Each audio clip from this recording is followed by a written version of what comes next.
Today I'm here with Derek Reveron, author of Exporting Security, International Engagement, Security Cooperation, and the Changing Face of the U.S. Military. Thank you, Derek, for joining us today. Good morning, Jackie. Thank you for having me. I'm curious, in the book, you make the assertion that exporting security has become more important for the U.S. than exporting democracy. Why do you think this is the case? Well, I think at least since the early 90s, the United States has learned that without partner governments that can control their borders and provide for their own security, that investment and development is unlikely. And so where I think there was a rush in the early 90s to promote democracy primarily through elections and then moving to developing civil society and rule of law, people soon realized that in countries like Haiti or Bosnia and many other countries around the world, that the governments lacked the capacity to just provide basic security, ranging on threats from crime to more serious things like terrorism. Okay, now during the Cold War, the U.S. Did some similar things like training other militaries and things along those lines. How is the current U.S. strategy different from that during the Cold War? I think during the Cold War there was less an emphasis on actually promoting security than it was buying favors or essentially creating friendships. Also, the Cold War was defined by exclusivity. That is that the U.S. gave weapons to countries so the Soviets would not. And if countries were accepting weapons from the Soviets or training from the Soviets, then the United States did not. Today I would define it as non-exclusivity, that the United States has security arrangements with almost every country in the world. About 150 countries receive U.S. training and assistance funded by the United States government, and this ranges from Algeria to Zambia. And then probably the other 40 or so countries in the world also get U.S. assistance, but it's done more through partnership. Countries like the United Kingdom or France, where they don't need U.S. tax dollars to support that partnership. And then if you look at the exceptions, they're countries that would probably appear is obvious in terms of policy. So in Africa, the exceptions are Sudan and Zimbabwe. In Asia, countries like Burma and North Korea, but the exceptions are few. And so I think the key difference is really during the Cold War there was some exclusivity to it. Today it's very non-exclusive. Almost every country is a security partner with the United States.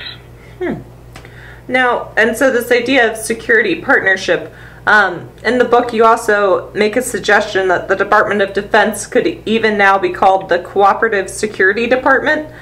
Do you think that things have really changed that much since the department was first named? I think so, and I think this strikes me as just kind of an evolution of our language and the role militaries play.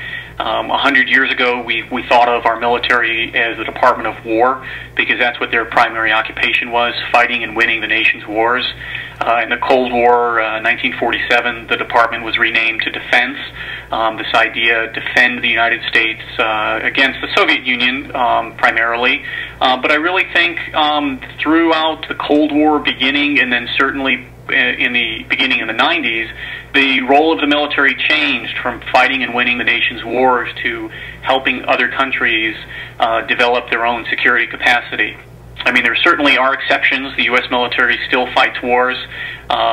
Certainly Iraq, Afghanistan were the more recent examples, but I think if you look at those conflicts today, war is probably an inappropriate way to describe what's happening in Iraq and Afghanistan today. What's happening there is about building the capacity of the Iraqi and Afghan governments and security services. And so with this idea of security assistance, obviously with Iraq, we've heard a lot about counterinsurgency. What's the difference between counterinsurgency and security assistance? I like to use the dichotomy between a permissive and a non-permissive environment. Non-permissive environment is where there is some sort of adversarial challenge to U.S. Goals of partnership, and so that would be that counterinsurgency context. In Iraq, for example, in 2003, when the United Nations originally set up its organization there, it was attacked by a car bomb, and the Brazilian diplomat Sergio de Mello was killed along with his staff, and then the UN left Iraq in summer of 2003 because it was too dangerous. Where a non-permissive environment is one that it's relatively safe. And so today I would look at countries in East Africa which are getting increased attention by the United States, countries like Djibouti or Kenya or Tanzania, where it's relatively safe for NGOs, for IGO representatives and private companies to operate, but the U.S. military is there as well, acting under the U.S. ambassador. Now, so Derek, also, what drove you to write this book? I'm a professor at a war college, and so, my primarily, I teach military officers who are graduate students here, and I focus on security studies, and I was very much interested in, as I heard what my students were going through and what missions they were looking at, and as I looked at U.S. foreign policy and how it was changing, I really felt it important to write about how the military has changed. I think too many scholars take a very traditional view of the military in terms of what its role is in government, and I really see this as a corrective to say that our what people consider their fundamental understanding of the military, it's just simply no longer true. The military does much more than fight wars, and in fact, I would say the primarily occupation of the military these days is non-war fighting. And security assistance is one of those dimensions. I would also add in humanitarian assistance. So currently there's a major humanitarian assistance operation in Pakistan. And what I'd like to point out is that the same helicopters that can be used to move soldiers to a combat area can be used to move doctors and medical supplies. The same landing craft that move Marines from an amphibious ship to the beach to invade can be used to move supplies and provide disaster relief. And finally, the same helicopter crews that conduct combat search and rescue can conduct civilian search and rescue. That the military is very adaptive. These platforms are multi-role, and it really comes down, I think, to the significant change for me is the change in strategy, how the U.S. government wants to use the military in building partners, and a change in doctrine, how the military is developing these new concepts and these new capabilities in order to provide these non-war fighting activities. Wonderful. And your example with Pakistan, it really illustrates these exciting non-traditional missions that the U.S. military is undertaking. In your research for the book, was there one in particular that you found particularly interesting?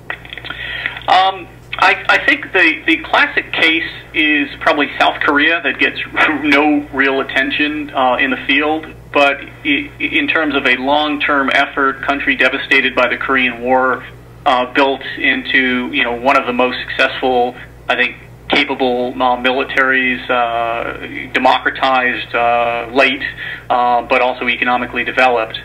In terms of humanitarian assistance, I think the earthquake relief efforts in Haiti were indicative of the type of thing that I was talking about, where over 20 warships went to Haiti with no intent to do harm, but an aircraft carrier served as the airport because the airport was devastated by the earthquake, produced 1 million gallons of water a day, and its helicopters and small boats moved that water and food supplies ashore. And so that to me is a good case because it was pure assistance to the Haitian people. Great. Well, thank you so much again for talking with me today, Derek, and I really appreciate it. Okay, it was my pleasure, Jackie. Thank you.